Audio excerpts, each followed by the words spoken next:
Mic की आवाज़ कैसे चेक होगी। नमस्कार दोस्तों, गुरुकुल के श्योर 60 के ऑनलाइन प्लेटफॉर्म पर आप सभी का स्वागत है। जैसे कि वाईपी के सभी सब्जेक्ट्स का डिस्कशन का सीरीज चलता है। कल से हम लोगों ने जीएस का शुरू किया था, परसों से। कल किसी कारण से नहीं हो पाया था, तो आज इसको करते हैं। ठीक है। पहला क्वेश्चन है, 1851 में निम्नलिखित में से किसने अवध राज्य को एक चेरी जो एक दिन हमारे मुंह में गिर जाएगी के रूप में वर्णित किया था।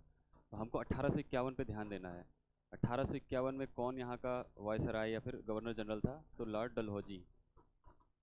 इसको मॉडर्न इंडिया का फादर कहा जाता है।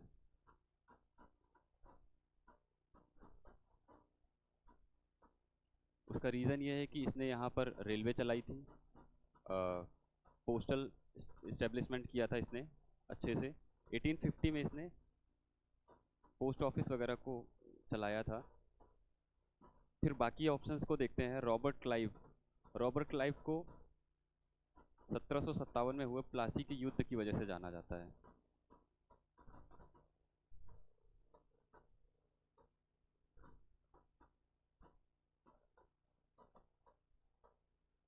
ये युद्ध बहुत निर्णायक था। इसने ही भारत में अंग्रेजों की सत्ता को स्थापित किया था। ईस्ट इंडिया कंपनी को पहली बार भारत में कर एकत्रित करने का अधिकार प्लासी के युद्ध के बाद ही मिला था। अगला ऑप्शन है वॉरेन हेस्टिंग। ये पहला ऐसा गवर्नर जनरल था जिसके ऊपर महाभियोग लगा था करप्शन के चार्ज पे। और विलियम बेंटिक को जाना जाता था सुधारों के लिए, सामाजिक सुधारों के लिए। इसने भारत में काफ़ी समाज सुधार किए थे। 1828 से लेकर के 1835 तक इसका कार्यकाल था। 1829 में इसने सती प्रथा का उन्मूलन किया था, एक कानून ला करके। और सती प्रथा का विरोध सबसे पहले भारत में राजा राम मोहन राय ने किया था। तो राजा राम मोहन राय को भारत के पुनर्जागरण का जनक या पिता कहा जाता है।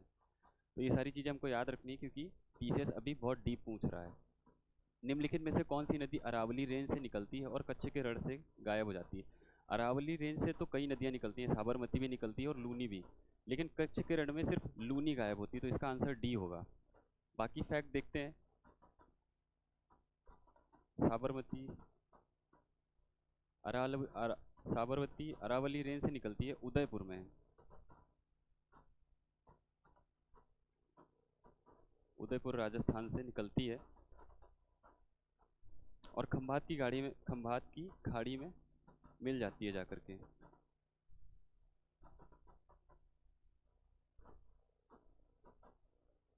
चंबल नदी यमुना नदी की सहायक नदी है।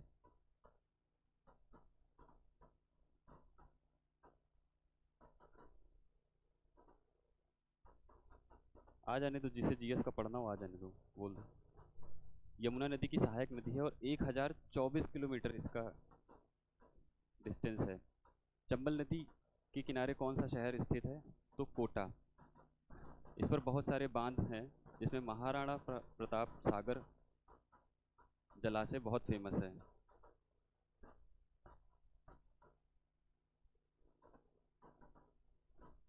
अगला क्वेश्चन है बनास। अगला ऑप्शन मतलब बनास का है। बनास चंबल की सहायक नदी है।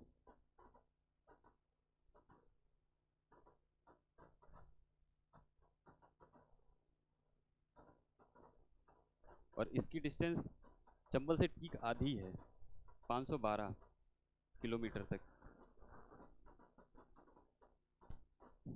लूनी, इसको मरुस्थलीय नदी भी कहा जाता है। आ जाओ आ जाओ। इसको मरुस्थलीय नदी भी कहा जाता है। लूनी नदी अरावली रेंज से निकल करके कच्छ के रण में गायब हो जाती है। कच्छ का रण गुजरात में है। इसे सफ़ेद रेगिस्तान भी कहा जाता है। भारत के संविधान में मौलिक कर्तव्यों को अपनाया गया था, तो यूएसएसआर से अपनाया गया था 42nd अमेंडमेंट एक्ट 1976। पूछा जाएगा किस समिति की सिफारिश से? तो स्वर्ण सिंह समिति से।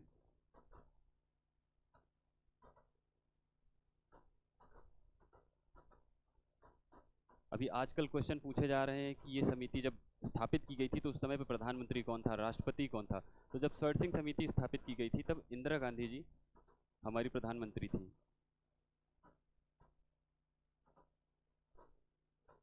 और ये काल आपातकाल का था।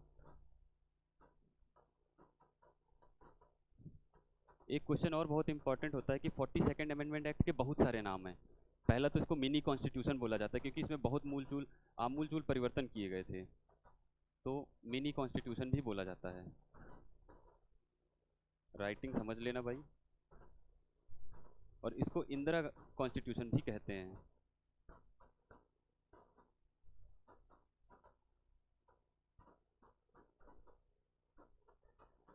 आयरिश कॉन्स्टिट्यूशन से क्या लिया गया था मालूम है? आयरलैंड के कॉन्स्टिट्यूशन से इंडियन कॉन्स्टिट्यूशन में क्या लिया गया था? डीपीएसपी सुना है? Directive principle of state policy. ये आयरिश कॉन्स्टिट्यूशन से लिया गया था, डीपीएसपी। लिखना होगा तो कुछ लिख लेना अपना, ठीक है। जापानीज कॉन्स्टिट्यूशन से कुछ नहीं लिया गया है, और यूएस कॉन्स्टिट्यूशन से बहुत कुछ लिया गया है, सबसे ज़्यादा मौलिक अधिकार।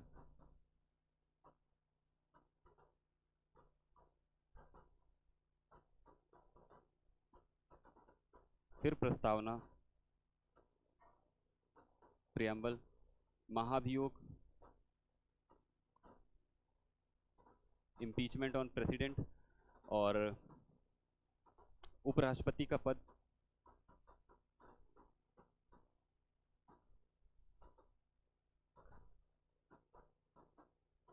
और भी बहुत कुछ यूएस के कॉन्स्टिट्यूशन से लिया गया है, ठीक है।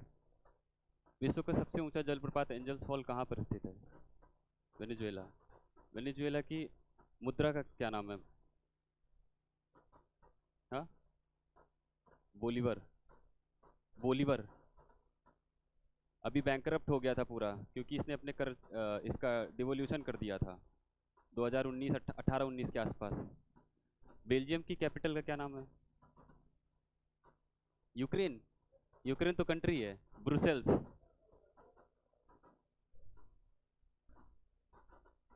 श्रीलंका नहीं भाई, ब्रुसेल्स, ठीक है। यहाँ पे यूरो चलती है। MS वर्ड 2016 में टैब के फॉन्ट ग्रुप AA फीचर का किस विकल्प का प्रतिनिधित्व करता है? MS वर्ड जब से इस्टेब्लिश हुआ है तब से राज कर रहा है माइक्रोसॉफ्ट। इसके अलावा कोई कंपनी नहीं इस्टेब्लिश हो पाई है। इसका ऑप्शन ही होगा चेंज केस। महान महापुरुष शंकर देव द्वारा सत्तरिया का पहले बताओ कि कहाँ का है ये क्लासिकल डांस? असम का। असम के सीएम? असम का है। 2 मिनट सर। ये 15th सेंचुरी में थे। 1449 में इनका जन्म हुआ था, ठीक है, और 1568 में इनकी डेथ हुई थी। तो बेसिकली 15वीं 16वीं दोनों शताब्दियों में इन्होंने काम किया था। तो अगर 16वीं दी होगी तो 16वीं मारना, दोनों ऑप्शन सही हो जाएंगे, पर यहाँ पे 15वां सही है, ठीक है। इन्होंने कीर्तन की रचना करी थी, और ये नव वैष्णववाद के समर्थक थे, मतलब हिंदू समाज सुधारक थे ये, ठीक। तो इन्होंने सत्तरिया को रीस्टैब्लिश किया था, मतलब हमारे ग्रंथों में पहले से दे रखा था। क्लासिकल डांस किसको बोलते हैं? जिनका वर्णन वेदों में मिलता है या फिर जिनमें मतलब हमारी पौराणिक कथाओं का प्रयोग किया जाता है। कितने क्लासिकल डांस है इंडिया में? 8 हैं, ठीक है। कौन कौन से बताने पड़ेंगे? हो जाएगा, बता दें? हाँ, चलो ठीक है। ऊपर से नीचे को जाएंगे, ठीक है। सबसे पहले यूपी में, वो पूरे उत्तर भारत को रिप्रेजेंट करता है, कथक। इसके कई घराने हैं, लखनऊ घराना है, जयपुर घराना है, ग्वालियर घराना है, ठीक है। तो ये हो जाएगा उत्तर प्रदेश। इसके बाद दूसरा कौन सा है? कथकली कहाँ का है? केरल भाई, तेलंगाना का कोई नृत्य नहीं है। उसके बाद है कुचिपुड़ी। एक मिनट रुको, बड़ा गंदा सा हो रहा है। ये सब चीज़ें जो बता रहे हैं ना, कीर्तन वीर्तन, ये सब पूछा जाएगा, देख लेना। कुचिपुड़ी कहाँ का है? उसके बाद है भरतनाट्यम।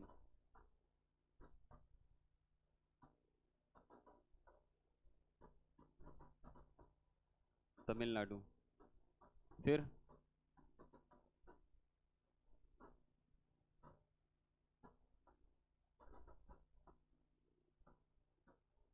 उड़ीसी। राइटिंग समझ तो नहीं आ रही होगी पर चलो ठीक है। उड़ीसा। फिर छठा है मणिपुरी।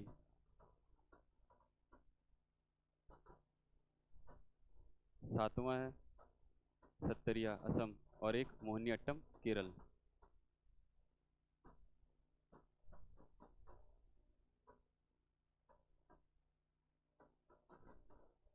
तो केरल के दो डांस हो गए हैं।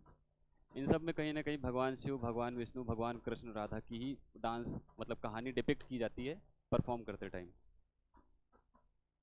जवाहरलाल नेहरू बंदरगाह निम्नलिखित में से किस शहर में स्थित है?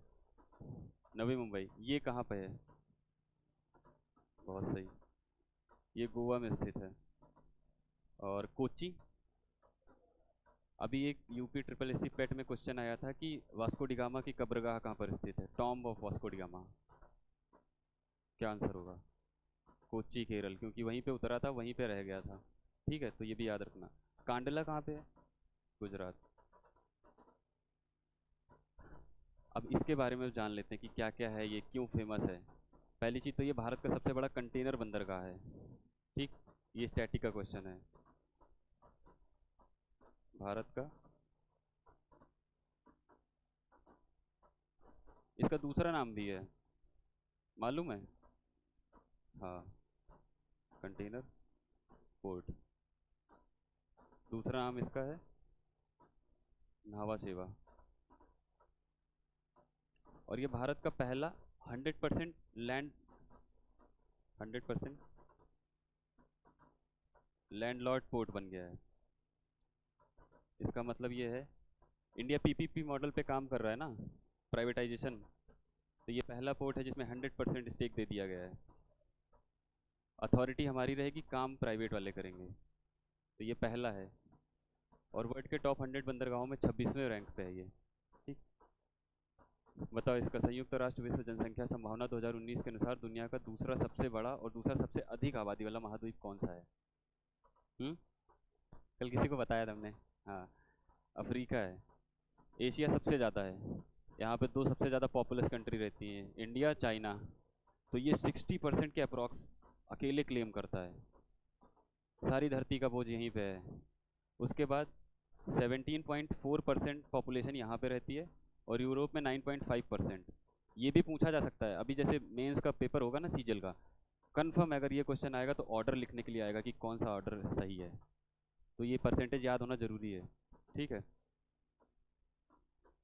एक निश्चित अवधि में किसी देश के निर्यात के मूल्य और किसी देश के आयात के मूल्य के बीच अंतर को क्या कहा जाता है? Balance of trade. अगर निर्यात ज़्यादा होगा या आयात ज़्यादा होगा तो बैलेंस बिगड़ जाएगा।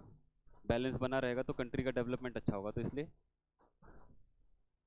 निम्नलिखित में से कौन सा बंदरगाह एशिया में नहीं स्थित है? सिंगापुर एशिया में है, ओसाका जापान, संघाई चाइना। ये हो गया। ये कहाँ पे है? नीदरलैंड की कैपिटल एम्स्टर्डम। ऐसे ही जीएस पढ़नी है, जैसे एक ऑप्शन से दूसरे ऑप्शन को क्लिक करते चले जाना है। किसकी आत्मकथा? माई कन्फेशन है। ठीक है, लियो टॉल्स्टॉय। एडोल्फ हिटलर की क्या है? हाँ, इसका मतलब क्या होता है?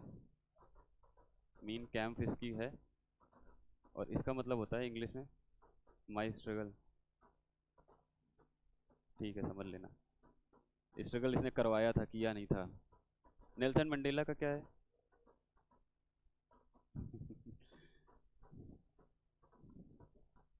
Long walk to freedom. और महात्मा गांधी की? हाँ, माई एक्सपेरिमेंट्स विथ ट्रुथ। बहुत अच्छी किताब है, पढ़ना भाई, रिस्पेक्ट बढ़ जाएगी गांधी जी के लिए।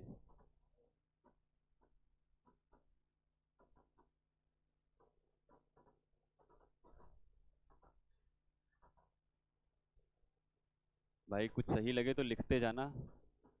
ड्राइंग फ्रॉम द सिटी निम्नलिखित में से किस भारतीय लोक कलाकार की दृश्य आत्मकथा है?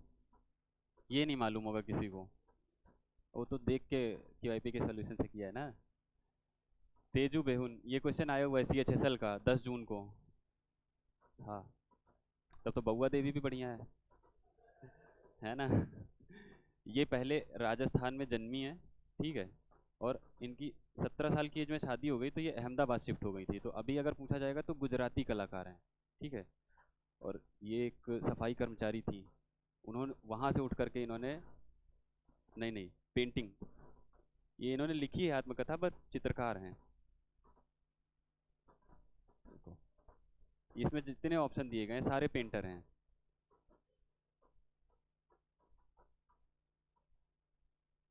जेमिनी रॉय के बारे में देख लेते हैं, ये पश्चिम बंगाल के हैं, ठीक है। इन्हें 1955 में पद्म भूषण दिया गया था। ये भी क्वेश्चन आता है अभी, अगर CHSL की शिफ्ट उठा के देखो तो पूछा जाता है कि मृणालिनी साराभाई को किस साल पद्म भूषण दिया गया था, किस साल पद्मश्री दिया गया था। तो इस वजह से ये सारा बता दे रहे हैं। बउआ देवी बिहार की हैं, इनको मिथिला पेंटिंग के लिए जाना जाता है।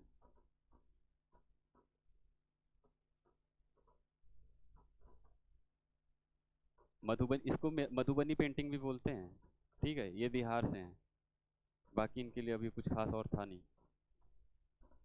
सभी अल्पसंख्यकों, चाहे वे धर्म या भाषा पर आधारित हों, को अपनी पसंद के शिक्षण संस्थानों की स्थापना और प्रशासन करने का अधिकार होगा। आर्टिकल बताओ भाई, कौन सा? 28 नहीं होगा, 30 होगा भाई। इसमें एक क्वेश्चन और बन सकता है कि मदरसा किस आर्टिकल के तहत स्थापित किया गया? 30, ठीक है, तो मदरसा इसी में है। आर्टिकल 25, 28, 25 और 30, ये सभी धार्मिक स्वतंत्रता के अधिकार को देते हैं, ठीक है। ठीक है, बताओ। 1992 के 74वें संविधान संशोधन से भारत के संविधान में एक नया भाग जोड़ा गया। कौन सा भाग जोड़ा गया? क्या था? अरे उन्हें बोलने दो। नगर पालिका को बना पहले दिया था, पर संवैधानिक दर्जा दिया था।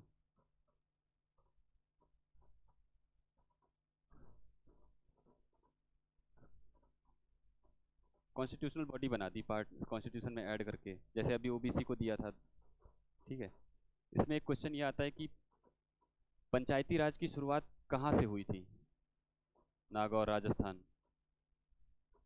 निम्नलिखित में से किस वर्ष में भारत ने औपनिवेशिक सरकार द्वारा मोंटफोर्ड सुधार रिपोर्ट प्रस्तुत की गई थी? शॉर्ट फॉर्म दे दिया है, मॉन्टेग्यू चेम्सफोर्ड रिफॉर्म है, 1918। इससे क्या हुआ था, इसका इम्पैक्ट क्या पड़ा था? हाँ, वो तो ठीक है, पर ये कॉन्स्टिट्यूशनल रिफॉर्म के लिए दिया गया था। और 1919 का जो इंडियन कॉन्स्टिट्यूशनल एक्ट, वो Indian government of India act है 1990, उसका बेस ये बना था। निम्नलिखित में से किस खाद्य पदार्थ में, समझ लो, ये भाई चिली में होता है। अंग्रेजी बड़ी हैवी थी। फतोरपा यात्रा कहाँ पर है? वैसे तो यात्रा देख के याद आना चाहिए उड़ीसा, बाली यात्रा। सबसे बड़ा ओपन थिएटर एक वो होता है, गोवा। इसके बारे में क्या ही बताए फिर। और ये बता देते हैं कब मनाया जाता है, ये क्वेश्चन पूछा जाता है। पौष माह की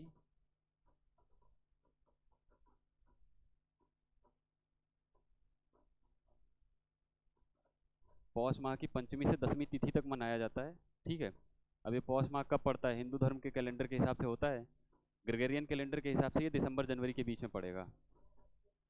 हाँ हाँ हाँ। कौन सा वेद सबसे प्रारंभिक रूप है? सबसे आसान क्वेश्चन, ऋग्वेद। अच्छा, ऋग्वेद में कितने श्लोक हैं? 1028 श्लोक हैं। और सूक्त कितने हैं? 10,600। दोनों में डिफरेंस है। ये क्वेश्चन भी पूछा जाता है वैसे तो। इसमें और भी क्वेश्चन पूछे जाते हैं कि सत्यमेव जयते कहाँ से लिया गया है? मुंडकोपनिषद। निम्नलिखित में से किसे पंचम दा के नाम से जाना जाता है, या अलग करके देना चाहिए था? किसे जाना जाता है? जाकिर हुसैन किसके लिए फेमस हैं? और AR रहमान को अभी क्वेश्चन आया हुआ था CHSL में, मद्रास मोजार्ट। मद्रास मोजार्ट के नाम से जाना जाता है। ठीक। जगजीत सिंह क्या है? गजल किंग से याद आया, मल्ली वो बेगम किसको बोलते हैं गजल का, ऐसे करके कुछ एक टाइटल मिला था।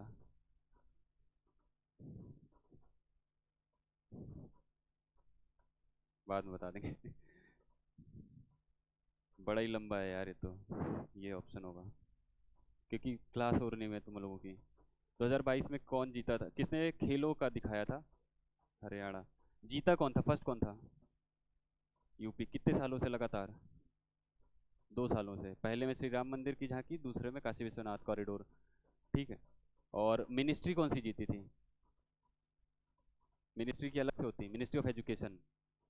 कौन सी आर्मी ने परेड जीती, परेड में मतलब फर्स्ट पोजीशन मिली है जिसे? Indian navy. ये सब याद रखना, आएंगे क्वेश्चन। 2021 में एक छोटा इलेक्ट्रिक वाहन विकसित किया जो चलते फिरते अपनी चौड़ाई बदल सकता है। City transformer. ई अमृत परियोजना का संबंध किससे है? अंदाजा लगाओ, ई का ई देखो कहीं मिल रहा है? बस हमको अमृत से लगेगा कि दवाओं से रिलेटेड होगा। एशिया कप को स्थानांतरित किया गया था, क्यों करना पड़ा? नहीं, श्रीलंका क्यों? क्यों करना पड़ा? हाँ, वहाँ पे सब बिगड़ा हुआ था माहौल। इसका हो जाएगा भाई मलेरिया। Thank you. कल के एनालिसिस के साथ आज शाम को मिलते हैं। आज के एनालिसिस के साथ आज शाम को मिलते हैं, ये कल का था। धन्यवाद।